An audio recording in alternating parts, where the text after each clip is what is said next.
கர்த்தருக்கு ஸ்தோத்திரம். இன்றைய வசனம் ஆதியாகமம் 17ஆம் அதிகாரம் 1ஆம் வசனம். நான் சர்வ வல்லமையுள்ள தேவன், நீ எனக்கு முன்பாக நடந்து கொண்டு உத்தமனாயிரு. ஆதியாகமம் 17ஆம் அதிகாரம் 1ஆம் வசனம்.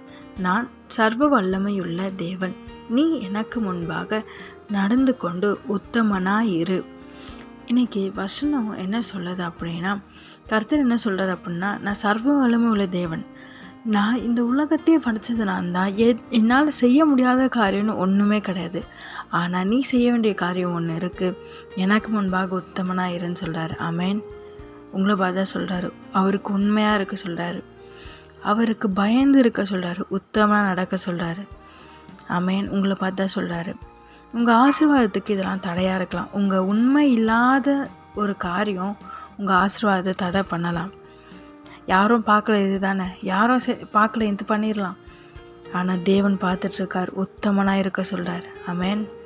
கொஞ்சத்தில் உண்மையுடனே அநேகத்து மேலே அதிகாரம் வைப்பேன் வசனம் சொல்லுது. உத்தமனாக இருங்க. நிச்சயமாக ஏசுப்பா உங்களை ஆசீர்வதிப்பார்.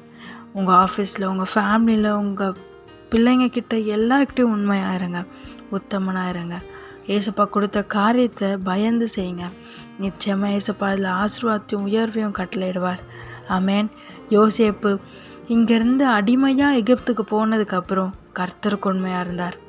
அவருக்கு எவ்வளோ சூழ்நிலை வந்துச்சு, எவ்வளோ அவரை தள்ளுற மாதிரி காரியங்கள் நடந்தாலும் யோசேப்பு கர்த்தருக்கு உண்மையாக இருந்தார்.